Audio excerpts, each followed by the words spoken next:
ጤና ይስጥልኝ እጅጉን የተወደዳችሁ የቻናላችን ቤተሰቦችና ታዳሚዎች የዛሬው መሰናዷችን ኢትዮጵያ ሆይ በሚል ርዕስ በወቅቱ የኢህአፓ መሪዎች ከነበሩት አንዱ በሆነው በያ ትውልድ ደራሲ ክፍሉ ታደሰ የተጻፈው መጽሐፍ የዲሞክራሲያ የብዕር ጠብታ ለመጀመሪያ ጊዜ በ1966 ዓመተ ምህረት በሀገራችን ከነ አብዮተኛ አጀንዳዋና መፈክሮቿ እንደተሰማ ያትታል።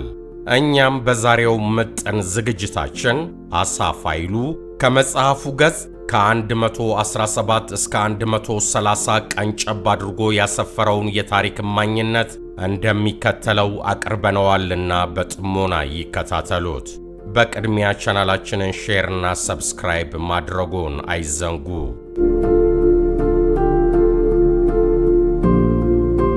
ስለ ኢትዮጵያዊቷ ፍንጥቅጥቅታ ዲሞክራሲያ በ1966ቱ የኢትዮጵያ አብዮት ግርግር ወቅት አደፍርስ ወይም ዳምጠው በሚባል ቤት ውስጥ ሰራሽ ቀለም መደፍጠጫ የእጅ መሳሪያ በድብቅ እየታተመች እና ከታተመችውም ላይ በወጣቱ ብዕር እየተገለበጠች ለሕዝቡ ትሰራጭ የነበረች የኢህአፓን ወቅታዊ አቋሞች መግለጫና ማታገያ ህቡ ልሳን ወይም ጋዜጣ ነበረች። የዓለምን ታሪክ መለስ ብለን ካየን በሌሎችም ሐሳብን በነጻነት የመግለጽ፣ የመጻፍ፣ የመናገር፣ የሚያስቡትን በህትመትም ሆነ በሌሎች መንገዶች ለሌሎች የማካፈል ወዘተ መሰረታዊ የሰው ልጅ ነጻነቶች በተነፈጉባቸው ሀገራት ሁሉ ውስጥ እንደዚህችው አይነት ጋዜጦችን እናገኛለን። ለምን? ምክንያቱም ሰው ነሃ። በግልጽ ከተከለከልክ ታፍነ አትሞትም። በግልጽ የታፈነውን በድብቅ እየተቀባበልክ ነጻነት የተራበ መንፈስን እፎይ ታሰኛለ። ስትታፈንና አየር ሲያጥረ ከታፈንክበት ነጻ ለማውጣትና ኦክሲጅን ለመሳብ በደመነፍስ ትጣጣራለ። ህትመቶችም በታፈኑበት አገር ጸሐፊዎችና አንባቢዎች የሚያደርጉት ያንኑ ነው። ለምሳሌ የሩሲያን ታሪክ ስንቃኝ በታኅሳስ ወር 1900 እንደ ኤሮፓውያን አቆጣጠር ሌኒን ያስጀመራትን የቦልሼቪኮች ድብቅ ልሳን ኢስኪራን እናገኛለን። ኢስኪራ በሩስኪዎች አፍ ፍንጥቅጥቅታዋ ወይም ብልጭታዋ ወይም ዘስፓርኪሊንግ እንደማለት ነው። ታዲያ ይህች የሌኒኗ ኢስኪራ የተሰኘችው ድብቅ የቦልሼቪክ አብዮተኞች ብሎቲን በራሱ በሌኒንና ሌሎች 6 በማይሞሉ ሰዎች የምትጻፍ ነበረች። ግን ዝናዋ ከሩሲያኖችና ከሩሲያ ድንበርተኞች አልፎ ዓለምን ያዳረሰ የአብዮተኞች ልብ መግዣ ልሳን ነበረች። እንግዲህ ይህች ኢስኪራ የሩሲያ ብልጭታ ከተቀየሰችበት ከሀገረ ሞስኮቭ በጀርመን በፈረንሳይ በኩል አሳብራ ይመስለኛል በምልሰት ጉዞ ወደ እኛ ሀገር መንገዷን ስታቀና ዲሞክራሲያ በሚል የዳቦ ስም በድብቅ ጉያችን የገባችው። የዲሞክራሲያ የብዕር ጠብታ ለመጀመሪያ ጊዜ በ1966 ዓመተ ምህረት ነው በአገራችን ከነ አብዮተኛ አጀንዳዋና መፈክሮቿ የተሰማችው። ዲሞክራሲያ ሀብላ ስትጀምር ጸሐፊዎቿ ማን እንደሆኑ በሕዝቡ ዘንድ በይፋ አይታወቁም ነበር። ድብቅ ናቸው፣ ጥብቅ ሚስጥሮች እና ሚስጥረኞች። በወቅቱ ስለ ማንነታቸው ማንም በግላጭ የማያውቃቸውን ህቡ የኢህአፓ ብዕርተኞች ማንነት የምንረዳው ኋላ ላይ በደርግ የደህንነት ሰዎችና በሌሎች ስለ ወቅቱ ታሪክ የሚያትቱ ድርሳናት ላይ ነው። ለምሳሌ ዲሞክራሲያ ላይ የተባ ብዕራቸውን ከሚያፈሱት መሃል የኢህአፓ መሪዎቹን የነ ተስፋዬ ደበሳይን የነ ጌታቸው ማሩንና አሁንም በሕይወት ያለውን የክፍሉ ታደሰን ስም ማግኘቱ ብዙም ላይገርመን ይችላል። እነ ጸጋዬ ገብረመድህንና ዶክተር ዮናስ አድማሱን እነ ጃርሶ ክሩቤልን የመሳሰሉ የወቅቱ ጸሐፍት ኢትዮጵያውያንን በዚያች የአብዮተኞች ህቡ አምድ ላይ ታዳሚዎች እንደነበሩ መስማት ግን ምናልባት በጣም ግርም ሳያሰኝ አይቀርም። ያኔ በዘመነ አብዮት ይዛሃት ብትገኝብህ ሌላ ቀርቶ አኝከ ብትውጣት እንኳ ያደረጉም ነበሩ።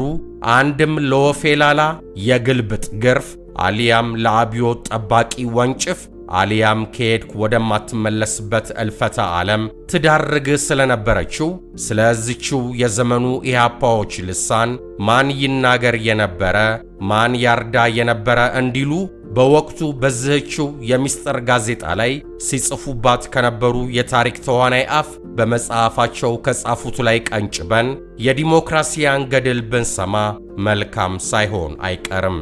ኢትዮጵያ ሆይ አዲስ አበባ ዩኒቨርሲቲ ከመስከረም 2 1967 ዓመተ ምህረት አዋጅ በኋላ በሚል ርዕስ በ2008 ዓመተ ምህረት በወቅቱ የኢህአፓ መሪዎች ከነበሩት አንዱ በሆነው በያ ትውልድ ደራሲ ክፍሉ ታደሰ ከተጻፈው መጽሐፍ ላይ ከገጽ 117 እስከ 130 ቀንጨብ አድርገን የጸሐፊውን የታሪክ እማኝነት ስናነብ የሚከተለውን እናገኛለን።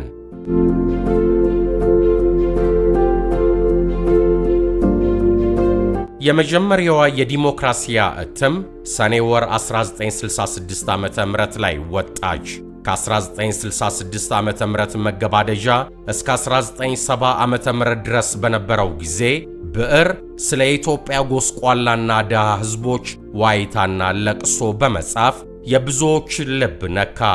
ድህነቱን የሚጋሩ ዜጎች አነቡ። ብዕር ስልጣን የሕዝቡ ነው አለ። ለሕዝባዊ ሥርዓት መታገል የተቀደሰ ተግባር መሆኑን ሰበከ።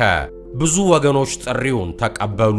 ዲሞክራሲና ሰብአዊ መብቶች የሰው ልጅ በተፈጥሮ የተጎናጸፏቸው መብቶቹ ናቸው ሲል ብዕር ጻፈ፣ አስተማረ። እነዚያን መብቶች የተገፈፉ ወገኖች ጆሮአቸውን ሰጥተው አዳመጡ። ለመብት መታገል ይገባል ሲሉም ተሰለፉ። ብዕር ስለ አንድነትና የሕዝቦች እኩልነት ጻፈ። የሕዝቦች እኩልነት መብት ሊከበር ይገባል፣ የማይታለፍ አገራዊ ጥያቄ ነው ሲል አስተማረ። የእኩልነት መብት ተነፍገው የቆዩ የኢትዮጵያ ሕዝቦችን ስሜት ኮረኮረ። ለመብት መነሳት የተቀደሰ ዓላማ ነው አሉ። ለመጀመሪያ ጊዜ በኢትዮጵያ ታሪክ በአገሪቱ ያሉ ብሔረሰቦች የሚሳተፉበት ድርጅት ተፈጠረ። አዲስ ምዕራፍ ተከፈተ። ብዕር በለውጡ ሂደት ላይ አሻራውን አሳረፈ። መልህቁ እንደጠፋው በውቅያኖስ ውስጥ እንደሚዋዥቅ መርከብ ግራ የተጋባው ደርግን ጭምር ብዕር አቅጣጫ አሳየ፣ አመላከተ። የያ ትውልድ ብዕር መሰረታዊ ከሆነው የሰው ልጅ መብት ማለትም የመጻፍ፣ የመናገር፣ የመሰብሰብ ብሎም የማሰብ መብት ከሚለው ሕሳቤ ይነሳል። የሰው ልጅ የተፈጥሯዊ መብቱ በተረገጠበት አገር ብዕር ሕጋዊ አልነበረም። እንዲያውም በ1967 ዓመተ ምህረት በወጣው አዋጅ መሰረት መጻፍ ራሱ በሕግ ተከልክሏል። መንግስት ያልፈቀደው ጽሑፍ አባስቶ ማሰራጨት ለእስር ኋላ ላይም ለሞት የሚዳርግ ሆኗል።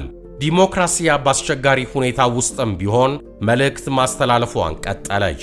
እጅግ ኋላ ቀር በሆነ የማተም ዘዴ ጭምር እየተባዛች ተሰራጨች።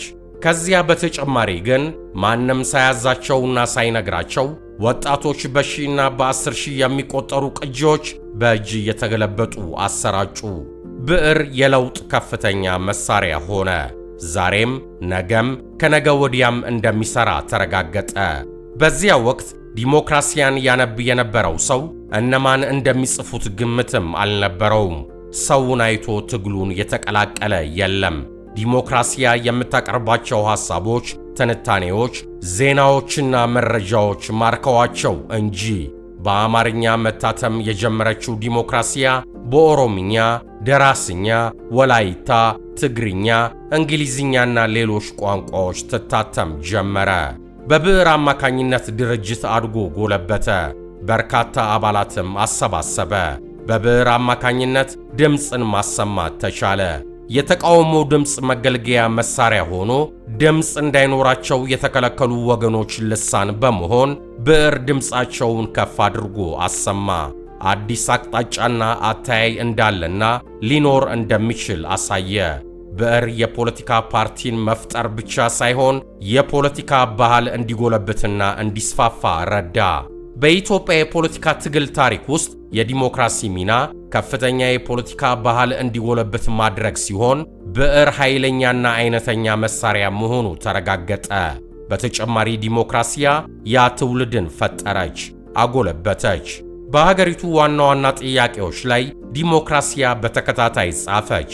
በ1966 ዓመተ ምህረት አደባባይ ከወጣ ጀምሮ ህዝቡን የሚያሳትፍ የህዝባዊ መንግስትና የዲሞክራሲያዊ የፖለቲካ ስርዓት ጉዳይ አበይት ከሚባሉ ጥያቄዎች መሃል ሆኑ። ያ ጥያቄ ዛሬም ቢሆን ምላሽ አላገኘም። የፖለቲካ ስርዓቱ ምህዳርም ገና አልሰፋም። ምናልባትም ያ ስርዓት በእኛ ዕድሜ ሳይሆን የሌላ ትውልድ ጥረትን ሊጠይቅ ይችል ይሆናል። ከኢትዮጵያ ሆይ መጽሐፍ የተወሰደ። ደራሲ ክፍሉ ታደሰ 2008 ዓመተ ምህረት ከገጽ 117 እስከ 130። ደራሲውንና አንባቢውን አመስግኜ አበቃው። አምላክ ኢትዮጵያን ይባርክ። አሳፍ ኃይሉ እንዳጠናቀረው። ቻናላችንን ከወደዱት ላይክ፣ ሼር እና ሰብስክራይብ ያድርጉ። አብራችሁን ስለቆያችሁ ከልብ እናመሰግናለን።